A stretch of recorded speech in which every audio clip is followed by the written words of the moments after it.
ভালো ছিল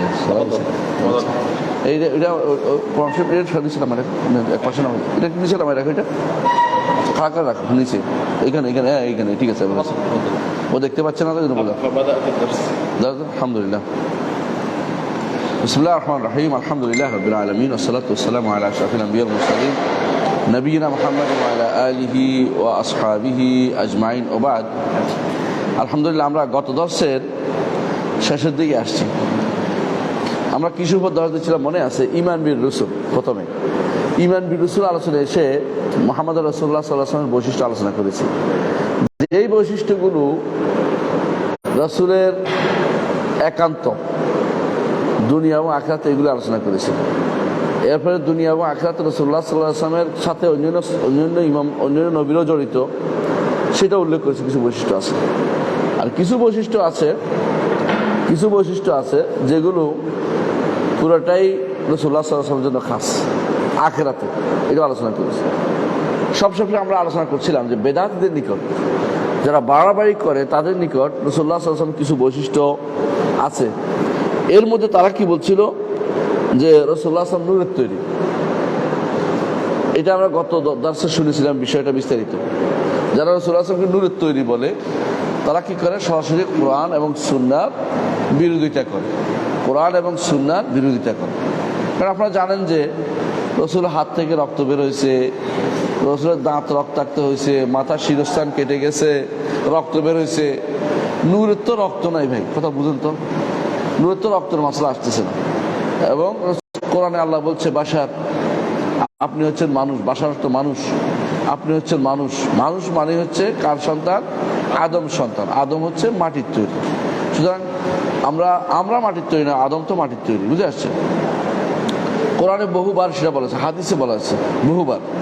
কোরআনে বারবার বলছে যে ইন্নামা আনা বাশার, ইন্নামা আনা বাশার, আমি তো বাশার, তোমাদের মতো। বাশার মিসলুকুম, তোমাদের মতো বাশার, তোমাদের মতো মানুষ। পার্থক্য হচ্ছে ইউহা ইলাইয়া, আমার কাছে ওহী আসে, তোমাদের কাছে ওহী আসে না।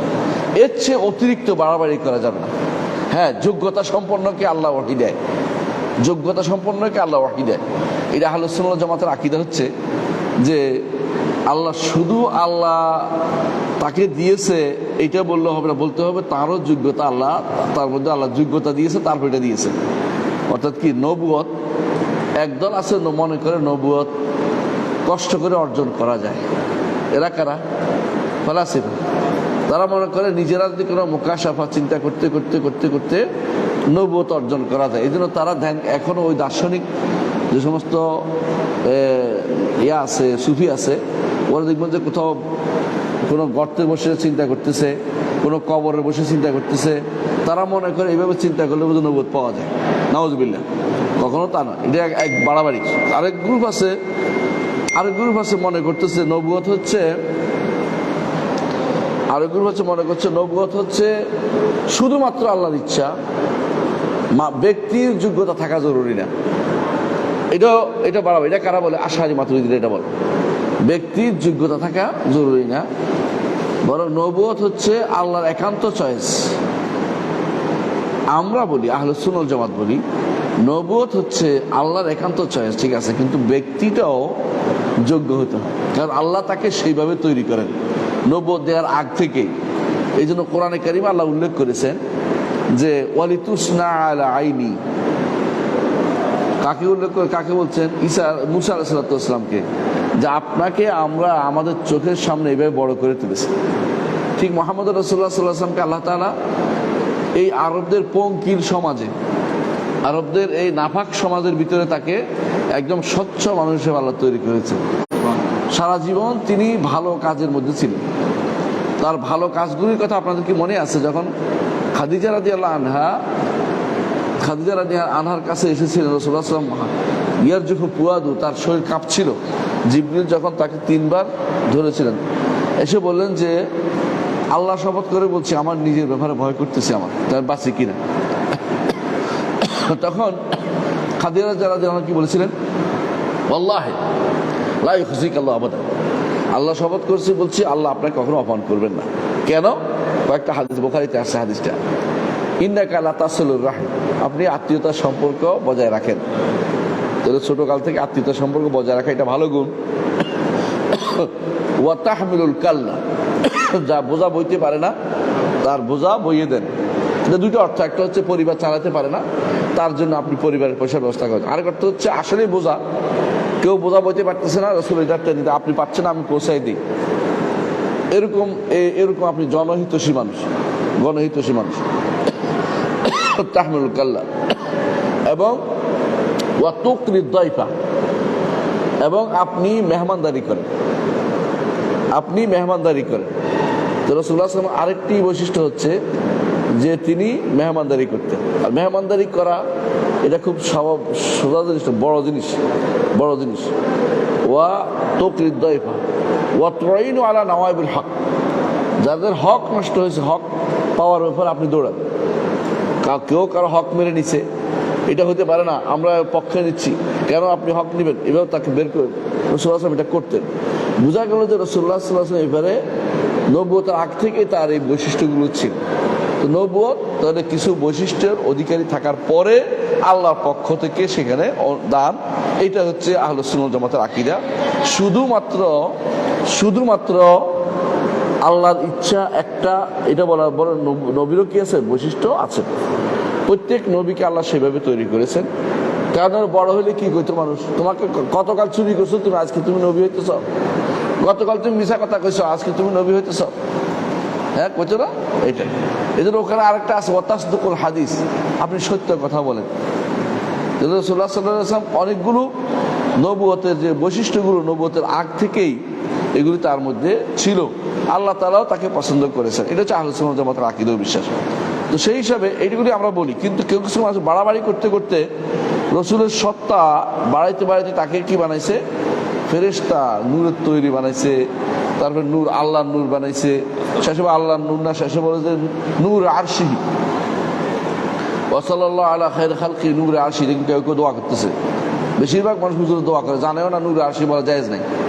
রসুল তো নূর আরশের নূর না, আরশের নূর বুঝেন কিনা, আরশে নূর আছে কিনা এটা তো আমাদের জানা নেই, এটা তো বাড়াবাড়ি কথা, তাই না? এটা তো আমাদের কাছে দলিল নাই, এটা তো শুধু নিজের মন মতো মানুষ দাবি করে যে আরশের নূর। ওয়া নূর আরশি দোয়া করার সময় ওয়া সাল্লাল্লাহু আলা খায়রি খালকি নূর আরশি বলতে থাকে। দেখবেন অনেক হুজুরে বলে, আপনি জিজ্ঞাসা করছেন নূর আরশি এটা কি জিনিস, বলতে পারবে না। আরশ কিসের তৈরি? আরশ জাবারজুদ পাথরের তৈরি, হাদিসে আসছে, বর্ণনা আসছে, সাহাবা কেন বর্ণনা আসছে। কিন্তু এখানে নূরে আরশি কোত্থেকে আসলো? আরশের নূর, এই কথাটা অতিরিক্ত দাবি করা। যদি বলা হয় নূরে আরশি বলতে আল্লাহর তার যে পর্দার নূর বলা হচ্ছে, তো এটাও মিথ্যা কথা। পর্দার নূরও সহ্য করার ক্ষমতা কারো নাই, তিনি পর্দার নূরকে পর্যন্ত আবৃত করেছেন। এই জন্য তিনি যখন ফালাম্মা তাজাল্লা রব্বুহুল জাবালে, পাহাড়ের প্রতি তিনি যখন নিজেকে উন্মুক্ত করলেন, পাহাড় পুড়ে গেল। এই জন্য আল্লাহর কোনো অংশ, স্রষ্টার কোনো অংশ সৃষ্টির ভিতরে নাই, এটা বিশ্বাস করতে হবে। সুতরাং নূর আরশি এটা বলা যায় নাই, নূরুল্লাহ বলা যায় নাই, মাখলুক নূর বলাটা মিথ্যা হবে। যদি বলে যে রসুল সৃষ্ট নূর দিয়ে তৈরি, তাহলে মিথ্যা কথা। কারণ আল্লাহ বলছে যে রসুল কিসের তৈরি? মাটি, বারবার বলতেছে আদম মিন তুরাব, আদম মাটি থেকে, রসুল মাটি, আদম সন্তান। রসুল নিজে বলছেন যে আমি আদম সন্তান। তাহলে বোঝা গেল এইগুলি হচ্ছে বাড়াবাড়ি। এই বাড়াবাড়ির আরেকটি পর্যায়ে আজকে উল্লেখ করবো, সেটা হচ্ছে তাদের মধ্যে এক দলের বিশ্বাস যে নবী সাল্লাল্লাহু আলাইহি ওয়াসাল্লাম এর কবর যে জিয়ারত করবে তার জান্নাত লাভ অপরিহার্য হয়ে যাবে। এ ব্যাপারে একটা বানোয়াট হাদিস আছে, মান যারা কবরি ওয়াজিবাত লাহু শাফাআতি, যে কেউ আমার কবর জিয়ারত করবে তার জন্য আমার শাফাআত ওয়াজিব হয়ে যাবে। এইটা একটা মিথ্যা কথা। কোনো কিছুর জন্য শাফাআত ওয়াজিব হয় না। ওয়াজিব হয় না কেন? দেখুন হাদিসও আসছে যে যে কেউ বলবে আল্লাহুম্মা রাব্বা হাযিহি দাওয়াতি তাম্মা ওয়াস সালাতিল কায়েমা, দোয়াটা পুরো পড়বে, সুম্মা সাল্লা আলাইয়া, তারপর আমার উপর সালাত পেশ করবে, তার রাসূল বলেন হাল্লাত লাহু শাফাআতি, হাল্লাত লাহু শাফাআতি। অন্য জায়গা আছে নালাত হু শাফাআতি, সে আমার সুপারিশ পাবে, অথবা তার জন্য আমার সুপারিশ হালাল হবে। কিন্তু ওয়াজিব হয়ে যাওয়া, সুপারিশ ওয়াজিব কেন হবে? বুঝলেন কথাটা? এমন জিনিস যে জিনিস তো ওয়াজিব হওয়ার কোনো প্রশ্ন আসে না। আমি তো সুপারিশ করলে এটা কি নয়, মা আলাল মুহসিনিনা মিন সাবিল। আমি যদি আপনার জন্য সুপারিশ করি কারো কাছে, যে ভাই উনি ভালো ছেলে, ওনাকে আপনি চাকরিটা দেন, কথার কথা, এটা আমার তো ওয়াজিব কিছু না, এটা নফল কাজ। নফলে ওয়াজিব কেমনি করে ফেললো? কবর জিয়ারত করা কি নফল না সুন্নত? তো কবর জিয়ারত করা সর্বোচ্চ সুন্নত, খেয়াল করেন। তাও কবর জিয়ারতের জন্য সফর করা জায়েজ নেই। যদি কেউ যায় তখন তিনি সেখানে জিয়ারত করতে পারেন, সফর করা জায়েজ। রাসূল নিষেধ করেছেন, লা তু'মালুল মাতি ইল্লা লিসালাসতি মাসাজিদ। সফর করতে 3 মসজিদের জন্য সওয়াবের আশা অতিরিক্ত করতে পারবে। একটা হলো মসজিদের রাসূল, একটা হচ্ছে মসজিদে কাবা, একটা হচ্ছে মসজিদে বাইতুল মাকদিস। এই 3টা ছাড়া কোথাও সফর করা জায়েজ নেই। তাহলে এটা কিভাবে হতে পারে যে যে আমার কবর জিয়ারত করবে তার জন্য আমার সুপারিশ ওয়াজিব হয়ে যাবে? তারা এই ব্যাপারে প্রচুর হাদিস বানিয়েছে, সবগুলি বানোয়াট। ইবনে তাইমিয়া রাহমাতুল্লাহ আলাইহি বলেছেন সবগুলি বানোয়াট। দুর্ভাগ্যবশত সুবুকি একটা বই লিখছে, সুবুকি সুবুকি সুবুকি সুবুকি সুফি এবং আশারিও একটা ধারা আছে, সুন্নাহ ধারা। সুন্নাহ ধারা আমি বুঝাই বলি।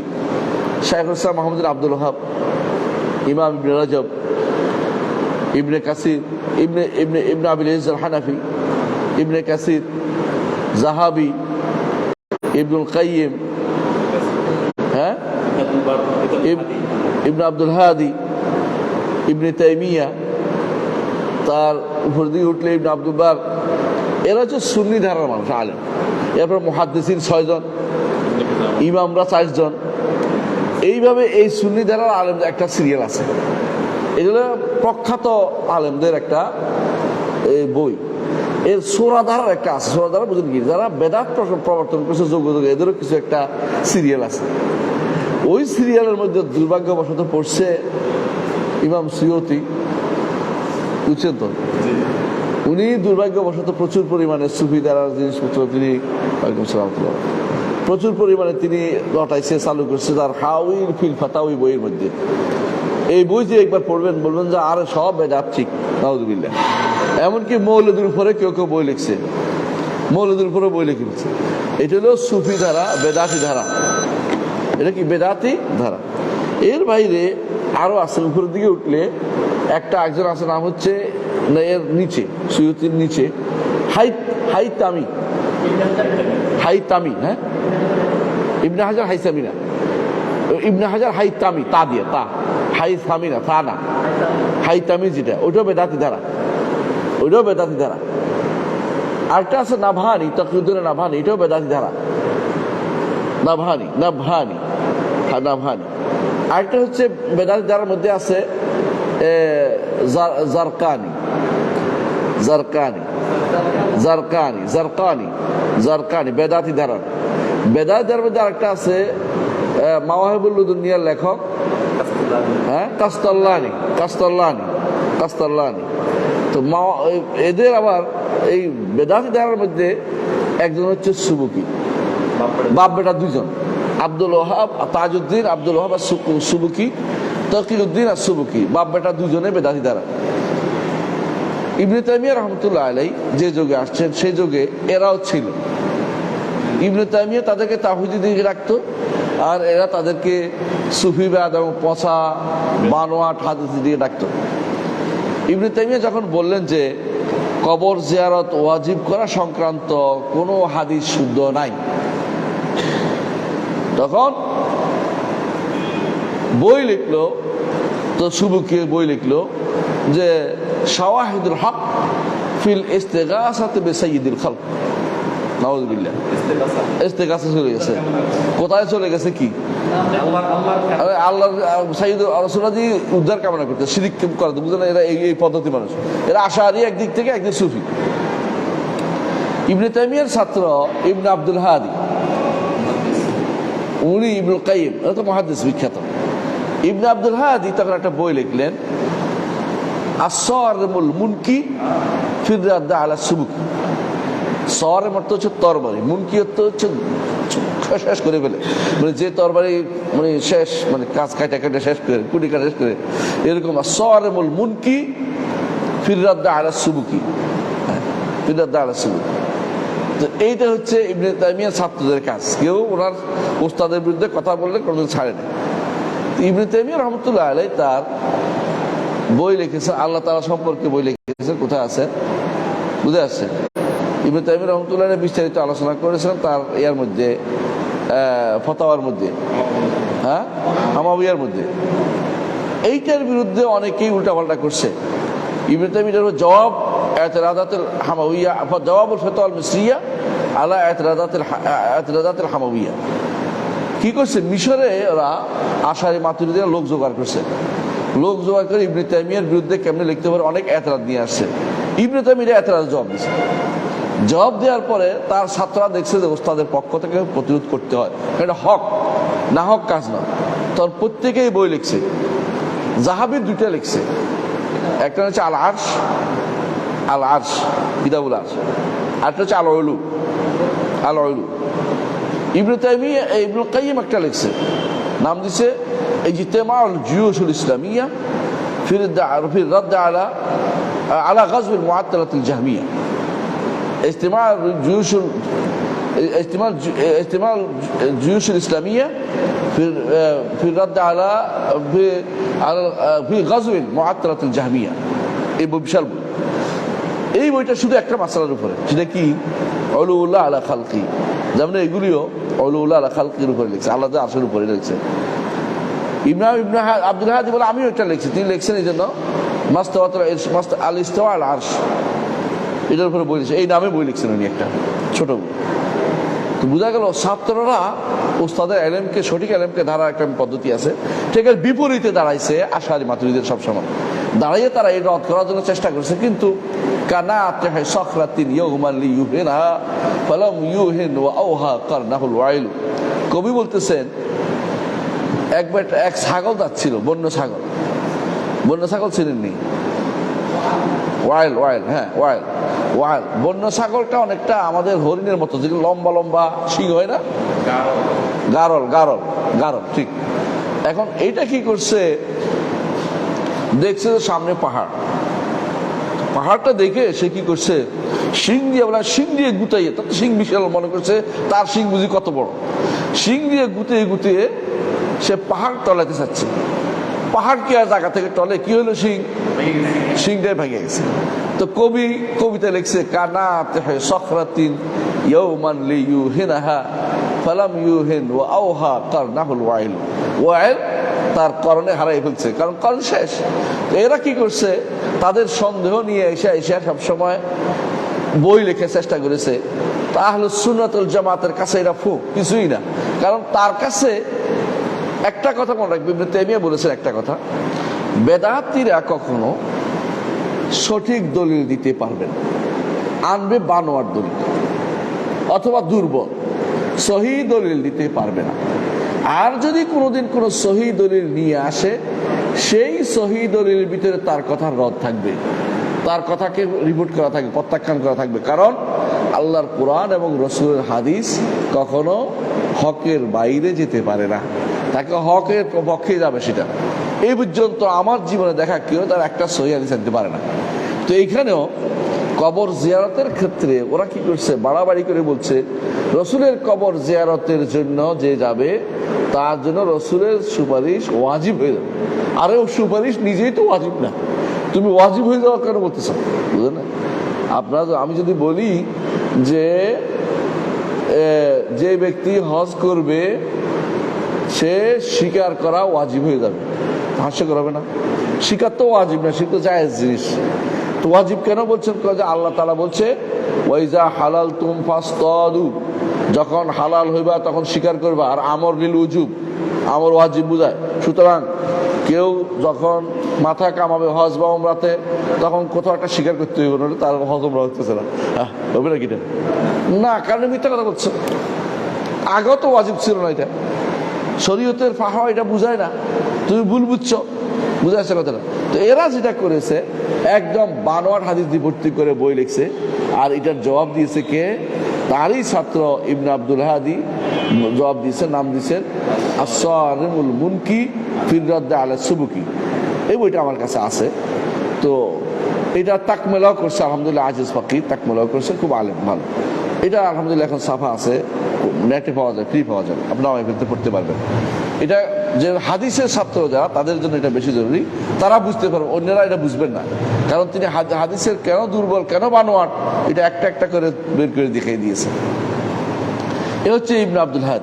আমরা যেটা বলতেছিলাম সেটা হচ্ছে যে বেদাতিরা যেটা বলে যে রাসূলুল্লাহ সাল্লাল্লাহু আলাইহি সাল্লাম বাড়াবাড়ি যারা করে যে রাসূলুল্লাহ সাল্লাল্লাহু আলাইহি সাল্লামের কবর জিয়ারত করলে শাফাত ওয়াজিব হয়ে যাবে, এটা মিথ্যা কথা।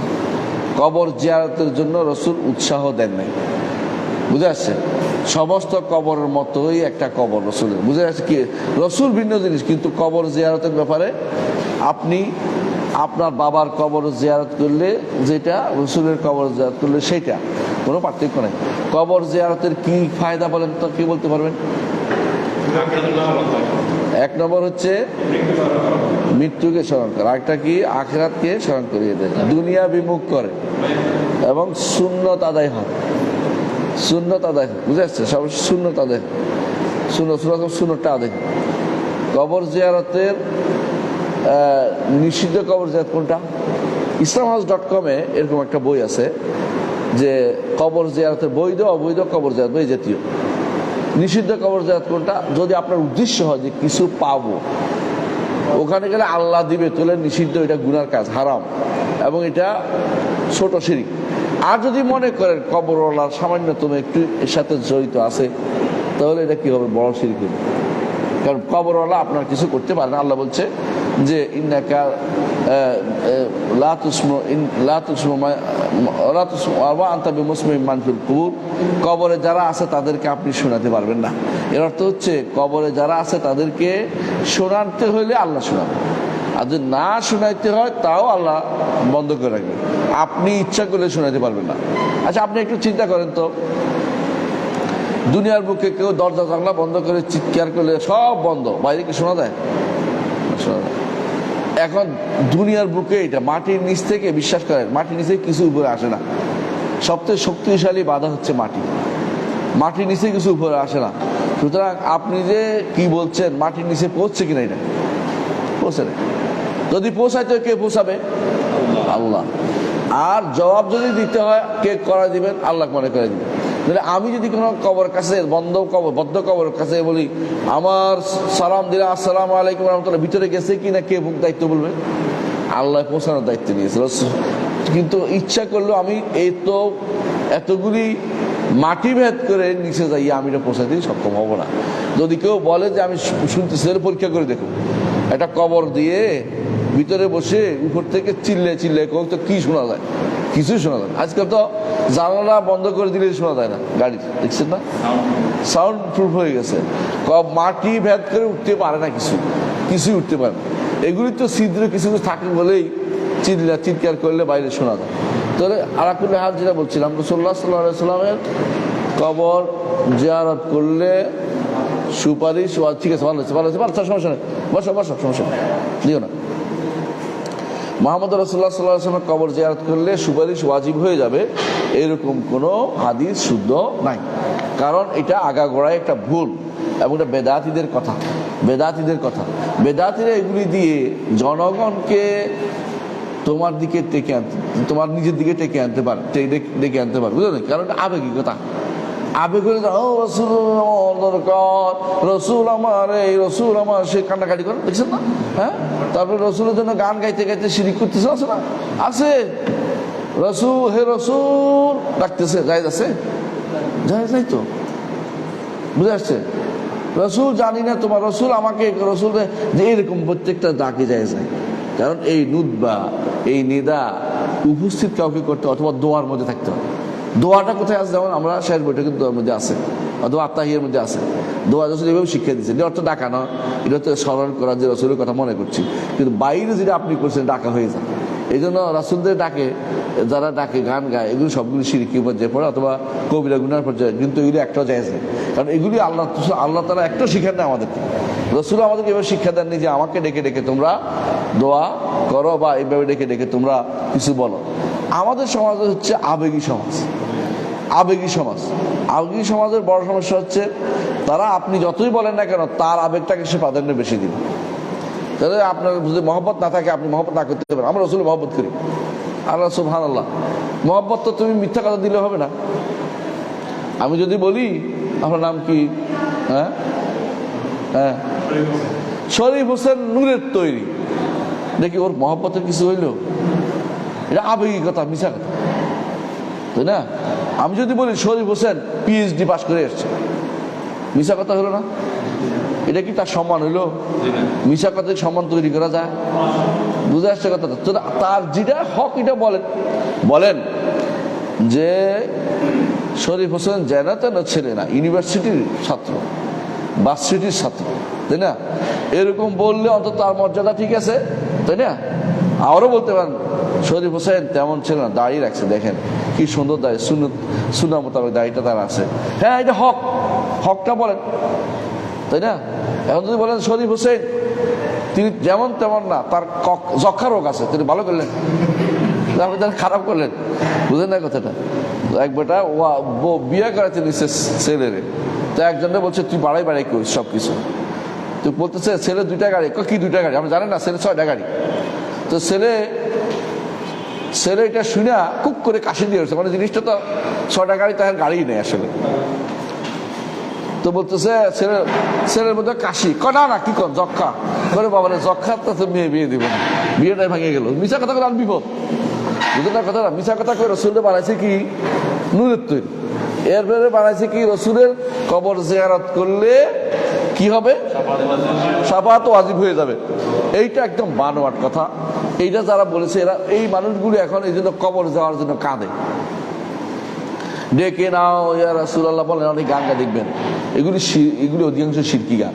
এগুলিও দুর্ভাগ্যবশত ইসলামিক নাম দেওয়া লোকরা এগুলি গায়।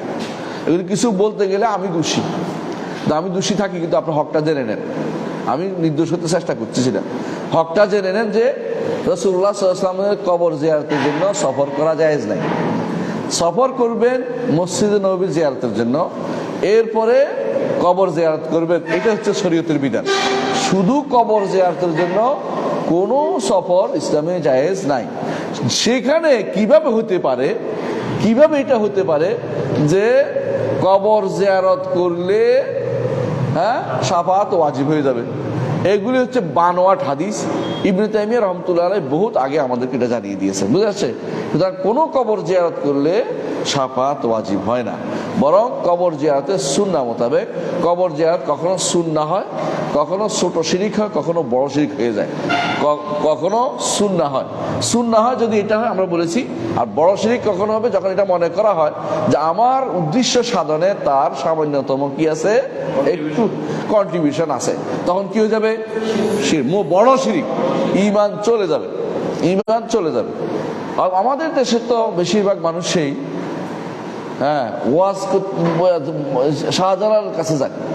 আপনি শুক্রবার রাতে আপনি জায়গা পাবেন না, ওই রোডে, কুমারপাড়া রোডে আপনি জায়গা পাবেন না গাড়ি রাখতে। সিলেটে কেউ আছেন নাকি? নাই, আলহামদুলিল্লাহ। সিলেটে আমার কোনো খেপে যাবেন? হ্যাঁ গেছিলেন, কোনো জায়গা পাওয়া যায় না। এই মানুষগুলো শিরিক করতেছে, আপনি দেখতেছেন। আপনি কি জীবনে কোনোদিন ওদেরকে বলতে পারছেন যে ভাই তোমরা কিন্তু শিরক করতে আসছো? আমাদের নেতারা যখন নির্বাচন করে প্রত্যেকেই যায় কিন্তু ওখানে, হ্যাঁ এই নারী ওই নারী, ওই পুরুষ নাম বলতে চাচ্ছি না, সবাই যায়। তো শাহজালাল একজনের পাশ করে একজনের ফেল করে নাকি? এটা বললে কি হবে? শিরিক, শিরিক। তো যায় কেন ওরা? শিরিক করতে যায়, শিরিক করতে যায়। হ্যাঁ, আবার কেউ কেউ মনে করে যে ওখানে গেলে উনি পাশ না করাইলেও উনি আল্লাহরে বলে দিবেন।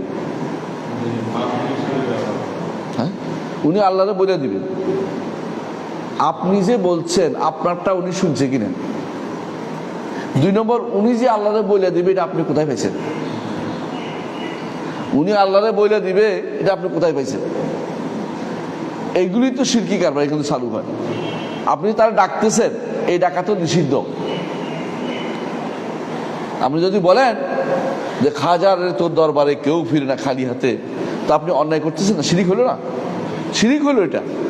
তাহলে বোঝা গেল এই বেদাত, যতক্ষণ পর্যন্ত কবরের শিরকের বেদাত থেকে আপনি মুক্ত না হইতে পারছেন অতক্ষণ পর্যন্ত আমার সমাজ কিন্তু শুদ্ধ হয়নি। আপনি চিন্তা করে পারবেন না, প্রতি শুক্রবার রাতে শত শত শত গাড়ি আসে, শত শত গাড়ি আসে শাহজালাল মুজাদ্দিদ। এটা তো একটা একটা একটা কবর। বাংলাদেশে এরকম কয়টা কবর আছে বলতে পারবেন? হ্যাঁ, মাজারের শেষ নাই রে ভাই। পাগলা একটা মাজার আছে, পাগলা মাজার। ওই পাগলা মাজারে 1 কোটি টাকা পড়ে, 4 কোটি টাকা পড়ে কেউ কোনো কোনো মাসে, 4 কোটি টাকা পড়ে। ওইটাকে আমি একা দিচ্ছি, একজনে দিচ্ছে, কত হাজার হাজার ছেলে শিরিক করতেছে ওখানে। আমার দাওয়াত শুধু এগুলির দিকে দেখি না কেন বলেন তো?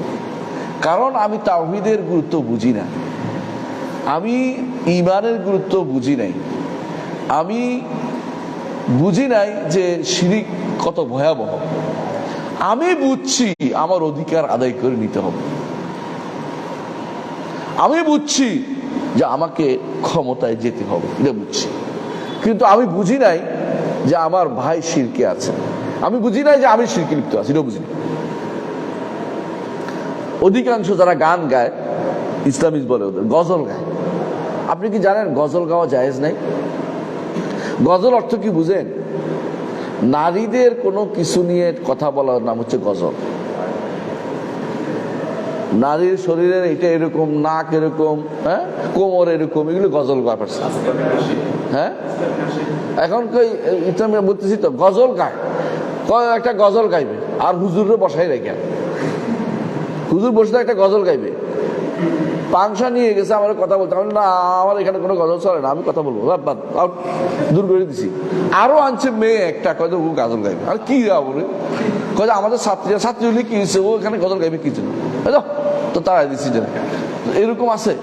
এরপরে ইসলামিক গান, বিশ্বাস করো আল্লাহ রসুলের যুগে ইসলামিক গান দিয়ে কোনো কিছু শুরু হয়েছে শুনছো কোনোদিন?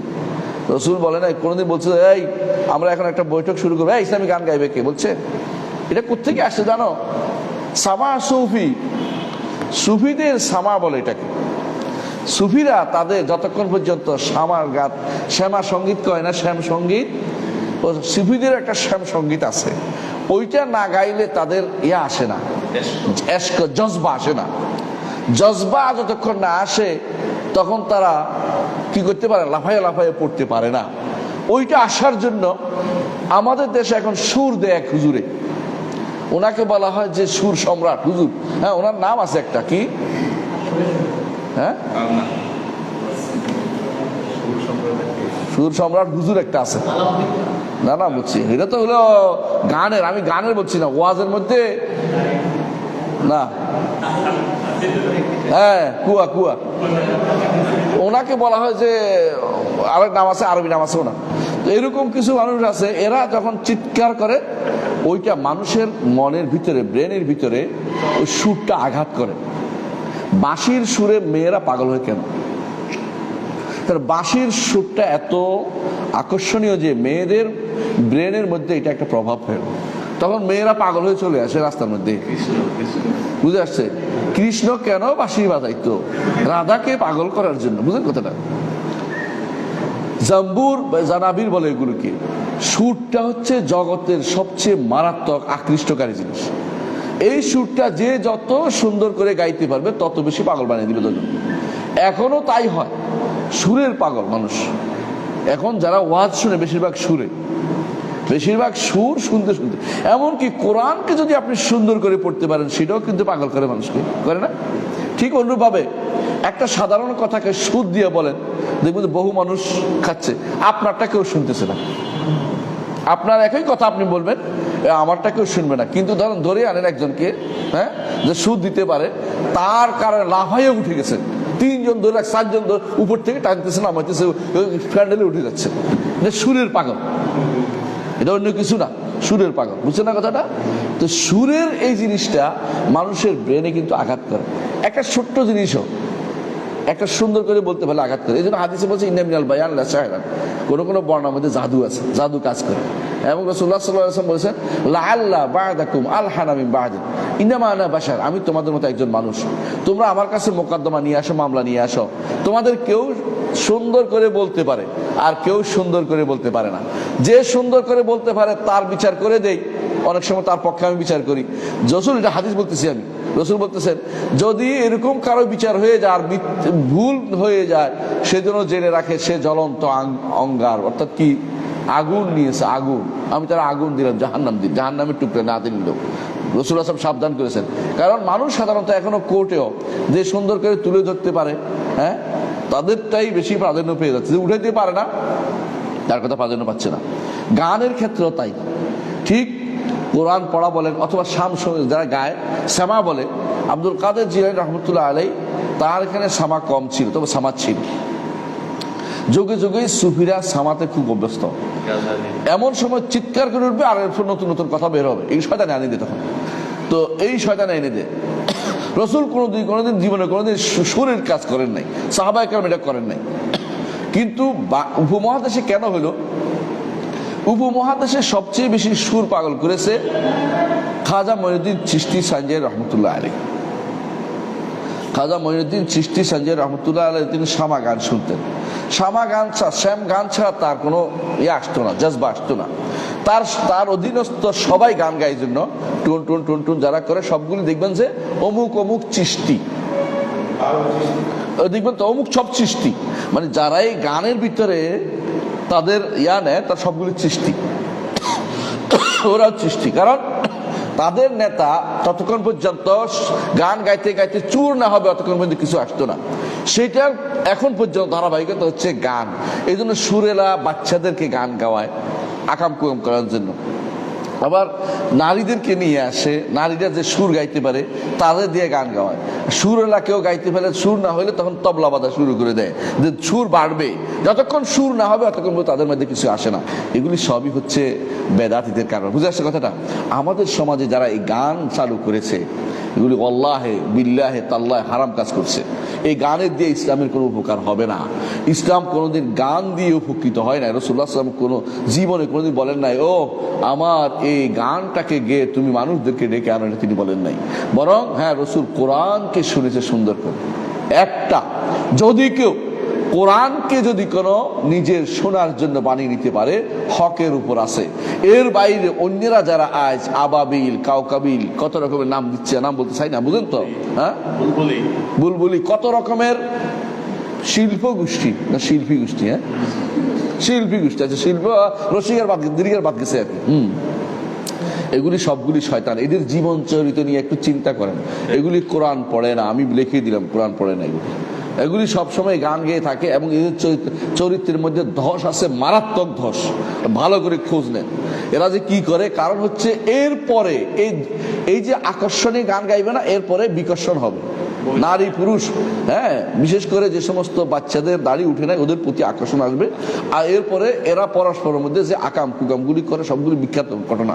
যদি না হয় আমরা দিকে কসমাল খোঁজ নিয়ে দেখেন, আমি বললাম, কারণ এটা হবেই হবে। কারণ এইটা হচ্ছে শয়তানের সৌত। আল্লাহ বলছে, কি বলছে কোরআনে কারীমে?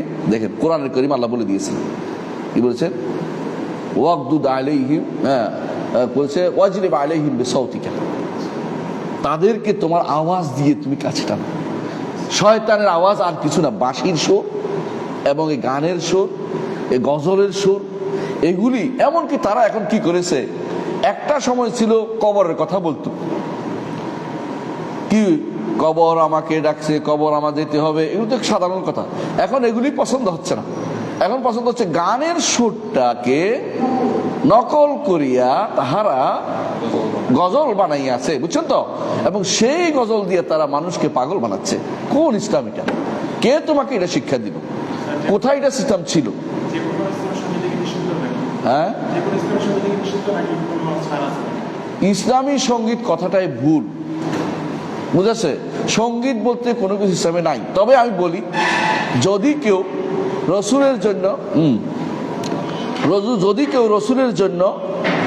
রসুলের জন্য কবিতা আকারে বা বিশুদ্ধ কথাগুলো রসুল তুলে ধরে এবং সেটার মধ্যে অন্য কোনো টান না থাকে, যেটা বুঝেছি এতক্ষণ ধরে, তাহলে সেটা একদম জায়েজ। কেন জায়েজ? এটা কবিতা। যেমন সাহাবায়ে কেরাম রসুলের সামনে কি বলতেন? কবিতা বলতেন, কিন্তু গান গাইতেন না কেউ। কবিতাকে গানের আকারও গাওয়া যায়, বুঝেন তো? ইন্নার রাসূলা সাল্লাল্লাহু আলাইহি সাইফুন মুহান্নাদুন মিন সিয়ুফিল্লাহি মাসলুলু, এটাকে তো গান গাইতে পারে, গাইতে পারতো, কিন্তু একজনও তো ওইভাবে গায় নাই। বুঝে আসছে? এইভাবে গায় নাই। তাহলে বোঝা গেল এরকম গান গাওয়া ইসলামে কি নয়, অবৈধ, জায়েজ নাই। এই জাতীয় জিনিসগুলো প্রমোট করা জায়েজ নাই। আপনারা গানের শিল্পী গোষ্ঠী তৈরি করা, এই পিছনে লেগে থাকে, কখনো জায়েজ নাই। এদেরকে কোরআন কেন্দ্রিক তৈরি করুন। ইবনুল কাইয়িম রাহমাতুল্লাহ আলাইহি বলেছেন যে আল্লাহর কোরআনকে শুনে যথেষ্ট মনে হয় না, তার কাছে শয়তানি আওয়াজ শোনা যথেষ্ট মনে হবে। কারণ কোরআন শুনে তার কাছে যথেষ্ট মনে হচ্ছে না। এই জন্য কোরআনের কোরআনটাকে সুর দেন। রাসূল এই জন্য বারবার বলেছেন, মাল্লাম ইয়াতাগান্না বিল কোরআন ফালাইসা মিন্না। আমার অন্তর্ভুক্ত না যে কোরআন নিয়ে গান গাইতে কথা বলছি না, মানে কোরআনটাকে সুর দেয়া, কোরআনটাকে আপনার সুর দিয়ে আপনি যত সুন্দর করতে পারেন। রাসূল নিজে শুনেছেন কার? আব্দুল্লাহ ইবনে মাসউদ রাদিয়াল্লাহু আনহু, উবাই ইবনে কাব রাদিয়াল্লাহু আনহু, আবু মুসা আশআরী রাদিয়াল্লাহু আনহু। কেন শুনেছেন? কারণ তাদের গলার স্বর সুন্দর ছিল, সুন্দরভাবে পড়ছে কোরআনকে। এটা বলেন নাই যে তুমি কিছু একটা গান গাও, একটা কবিতা গাও তো তুমি, এটা বলেন নাই। বুঝে আসছে? তাহলে এই সিস্টেমটা আল্লাহর ওয়াস্তে বাদ দিতে হবে। এটা বেদাত, এটা সিস্টেম যত ইসলামিক লোকে করুক না কেন, বেদাতি লোকটা সিস্টেম বলেন যে এটা বাদ দাও। পরিবর্তন দরকার। আমরা সবাই বিরোধী না, কারো বিরোধী না আমরা, কিন্তু আমরা চাই সবাই ভালো হয়ে যায়। ভালো না হলে আপনার এটা কেউ ভালো করতে পারবে না। বুঝে আসছে কথাটা? সুতরাং এই গান দিয়ে যারা আজ ডাকছে, বেশিরভাগই দেখবেন যে এই শিরকির দিকে বা বেদাতের দিকে আহ্বান, এমনকি কথাগুলো শুদ্ধ না।